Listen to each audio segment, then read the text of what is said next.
From the streets of Accra to the heart of a multimillion-dollar company, this is not just a story, it's a testimony. Watch how Daniel Smith turns shame into strength in Chapter 5, The Turning Point. The Kanshi market in Accra never slept. From dawn till deep into the night, it was alive with noise, sweat, and survival. The cries of traders selling plantain, yams, and second-hand clothes mingled with the sharp whistles of bus conductors calling out destinations: Circle, Medina, Kasoa. Horns blared from taxis and trot roasts, and the air carried a mixture of roasted corn, fried fish, and exhaust fumes. To many, this was a place of opportunity. But to Daniel Smith, it had become a battlefield of endurance. Daniel was 42 years old, but the streets had aged him beyond his years. His hair was peppered with early gray, his face marked with lines of hardship, and his clothes, torn and stained, were the only possession he had. His sandals had long given up on him, the straps tied together with rope, yet he still wore them because they were better than bare feet on the burning asphalt. He carried himself with quiet composure, but anyone who looked closely could see the fatigue of countless sleepless nights. Each day, Daniel positioned himself at the bus station, near the steps where travelers passed in endless waves.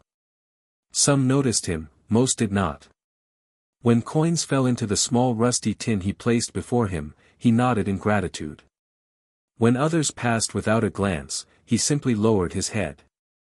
Unlike other beggars who shouted, demanded, or even cursed when ignored, Daniel remained silent or lifted his face toward the sky with a soft prayer on his lips. Many thought it strange, almost foolish, that a man with nothing still spoke blessings over others. Some mocked him, calling him mad. Others avoided his eyes, afraid of guilt. Yet a few walked away strangely touched, remembering his calm voice even in their busy day.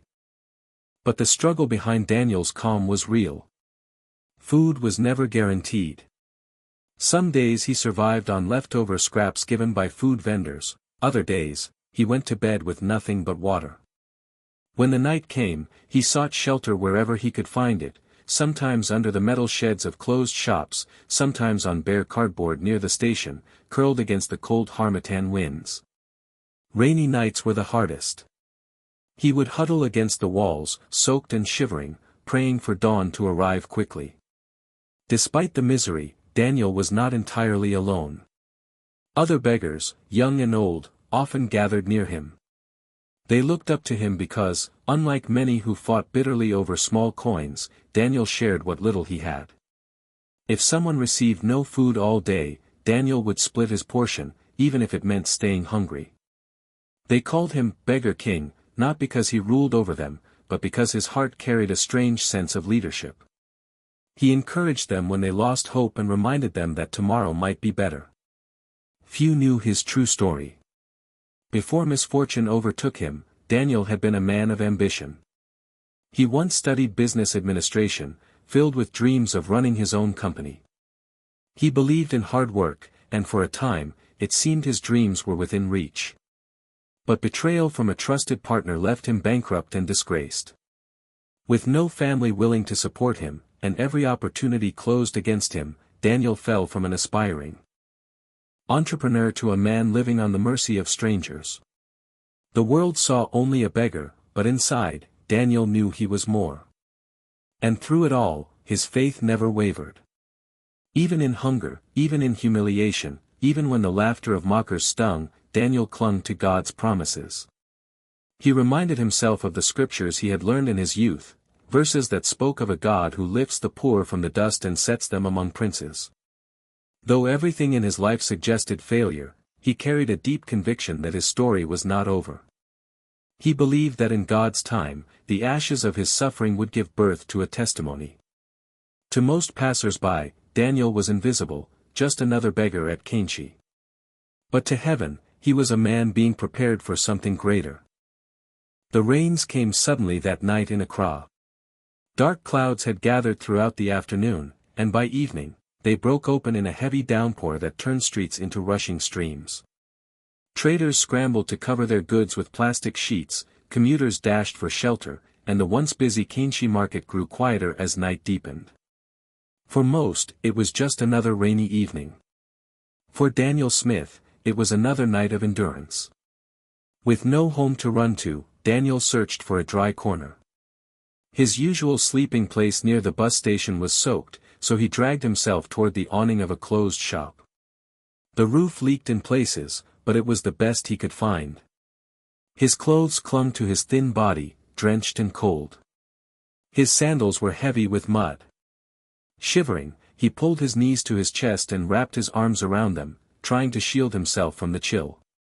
Hunger gnawed at him, but hunger was no stranger, it had long become part of his nights. The city around him hummed with the sounds of the storm, raindrops pounding iron sheets, distant thunder, and the occasional splash of a passing vehicle. Daniel closed his eyes and whispered prayers into the darkness. Even in misery, he thanked God for the breath of life. Even in the cold, he believed that dawn would bring new mercies. While others cursed the weather, Daniel chose to worship through it. It was near midnight when headlights cut through the rain. A black SUV rolled slowly into the nearly empty street, its wipers beating rhythmically against the downpour. The vehicle pulled up close to where Daniel sat, and for a moment, he thought it would pass. But it stopped. Out stepped a man dressed in an expensive suit, holding an umbrella as he hurried toward the shop entrance. His name was Richard Johnson, a wealthy entrepreneur who owned several companies across Ghana. Known for his sharp business mind and Christian values, Richard was on his way home from a late meeting when the rain forced him to take a detour.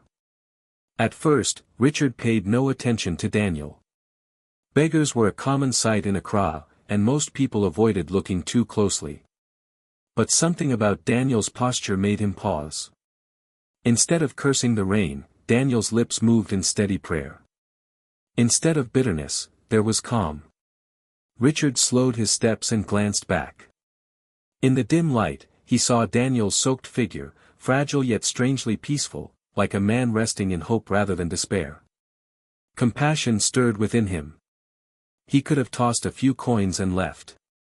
He could have simply walked away, as he had done many times with others. But something told him this man was different. Richard's life had taught him to recognize strength hidden in unlikely places.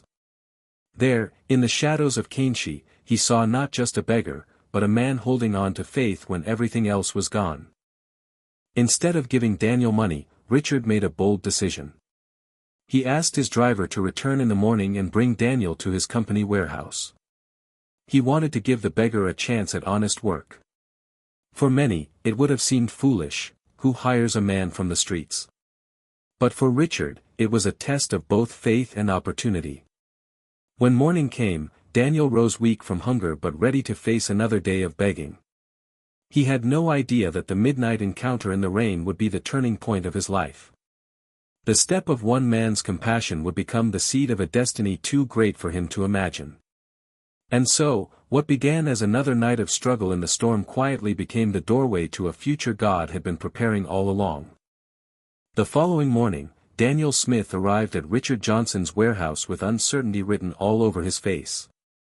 The driver had picked him up from Kanshi, and as the vehicle rolled through the gates of the company compound, Daniel's heart pounded. He had not stepped into a proper workplace in over 10 years. The wide yard was filled with stacked containers, delivery trucks reversing with sharp beeps, and workers moving briskly with clipboards and boxes. To Daniel, it felt like entering a different world, one he thought he had lost forever. At first, the other workers sneered. His torn shirt and worn-out sandals made him stand out like a stain on clean fabric. Some whispered to each other, mocking the idea that a man who begged on the streets could be of any use here. But Richard had made his decision. He told the supervisors to give Daniel a chance. His first job was simple, sweeping the warehouse floors and keeping the compound clean. For many, this task would have been humiliating, but Daniel accepted it with gratitude. Each sweep of his broom was done with focus, as though he were cleaning a palace. He greeted everyone with humility, and when others mocked him, he kept his peace. He reminded himself of the scripture that says, "Whatever you do, work at it with all your heart, as working for the Lord and not for men." Slowly, the same workers who laughed at him began to notice something different. Daniel worked with joy, even in menial labor, weeks passed, and one day during a staff meeting, Daniel found himself nearby as the managers argued over distribution problems. Deliveries were delayed, fuel costs were rising, and trucks often got stuck in traffic-heavy routes around Accra. The supervisors debated solutions, but nothing seemed practical. Daniel, who had spent years navigating the streets as a beggar, quietly observed. He knew the fastest back routes through the city, the shortcuts that avoided the worst traffic, and even the best times to move goods. Cautiously, he stepped forward and shared a suggestion. At first, the managers laughed. How could a beggar know more than trained logistics officers? But Richard, who was present, urged them to listen. Daniel carefully explained alternate routes and scheduling patterns he had memorized during his years of wandering Accra. The managers reluctantly tested one of his ideas, and to their surprise, it worked. The trucks returned earlier, fuel was saved, and profits improved. From that day, Richard kept a closer eye on Daniel. Quietly, he began giving him small tasks beyond cleaning, checking delivery notes, organizing small stock lists, even assisting with warehouse records. Daniel completed each assignment with precision. What no one knew was that Daniel's years on the streets had not erased his education. Before his downfall, he had studied business administration, and though poverty had buried that knowledge, it had not destroyed it.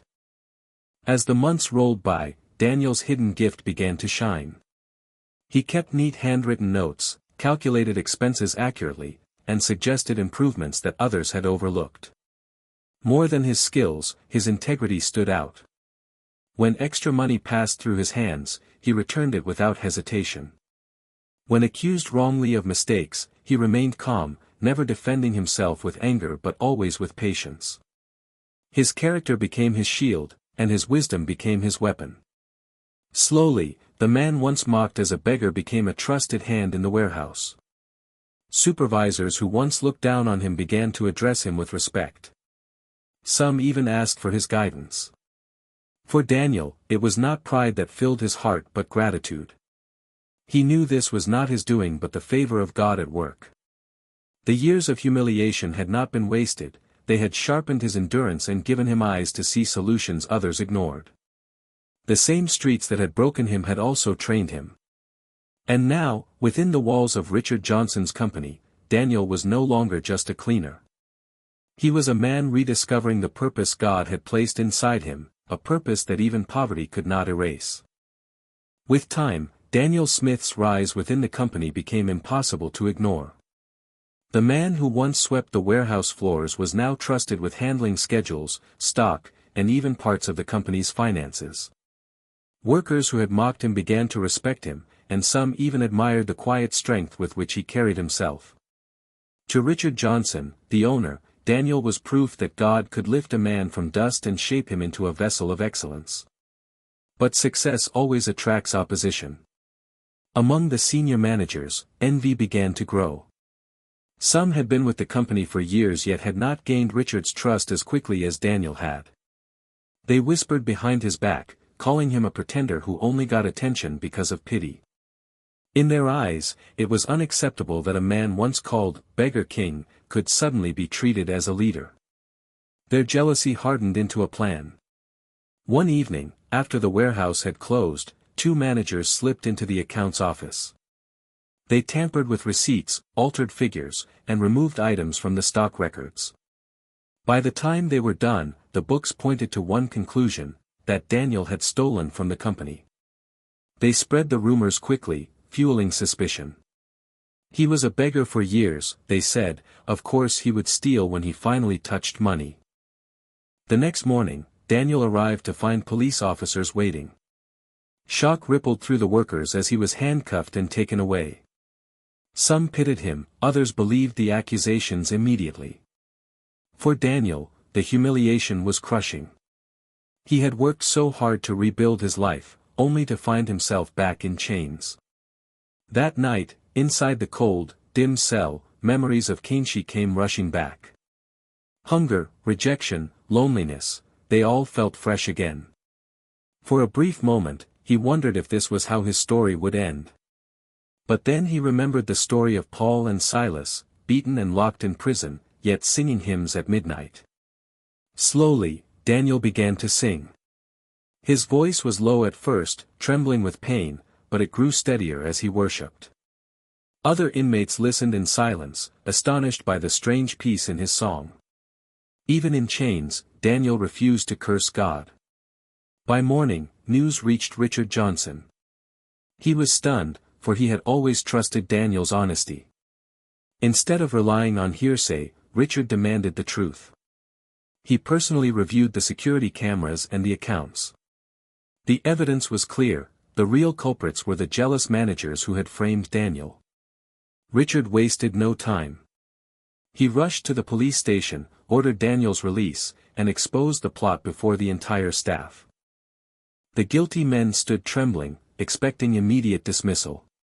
But what happened next shocked everyone. Daniel, freshly released, looked at them with tired eyes, not with anger, but with compassion. He pleaded with Richard not to fire them but to show them mercy. The warehouse fell into stunned silence. Workers whispered among themselves, unable to understand how a man who had just suffered betrayal could forgive so easily. That moment changed everything.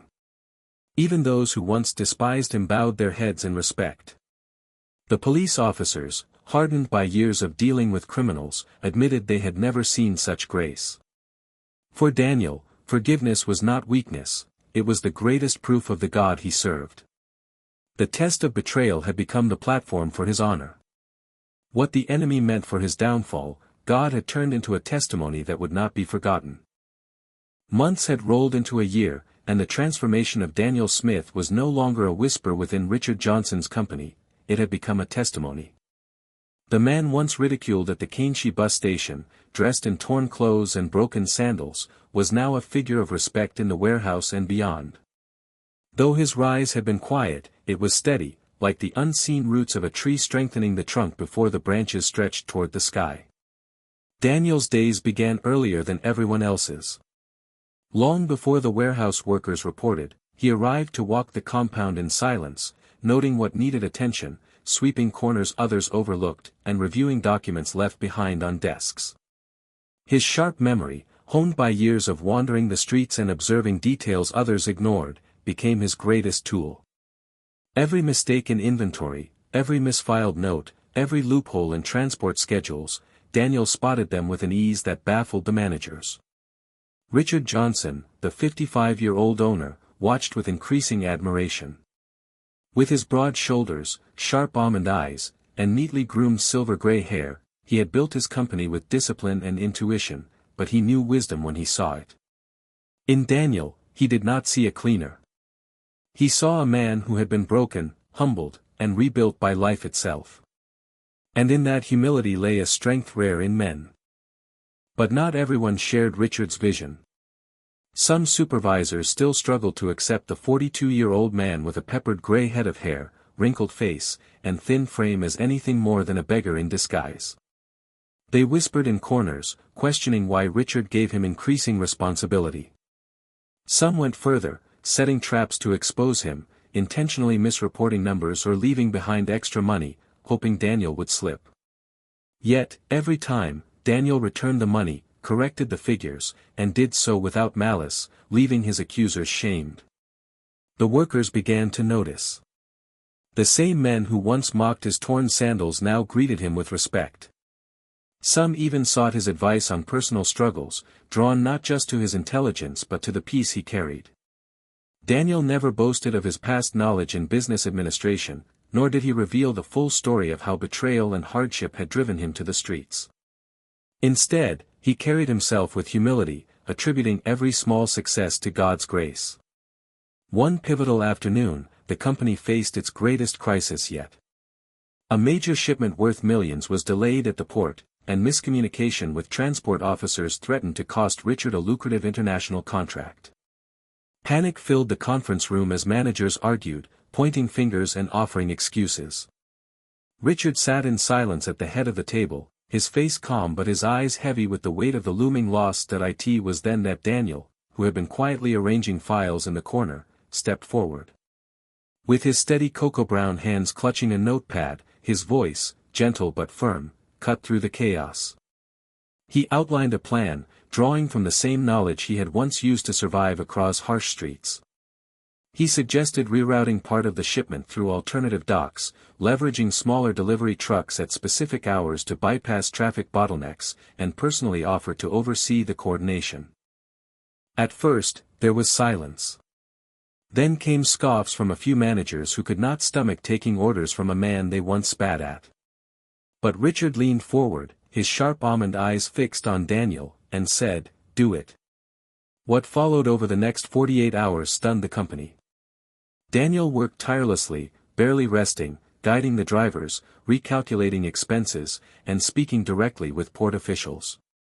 His plan not only salvaged the shipment but also delivered it ahead of schedule. The client, impressed by the efficiency, extended their contract with Richard's company for another 5 years.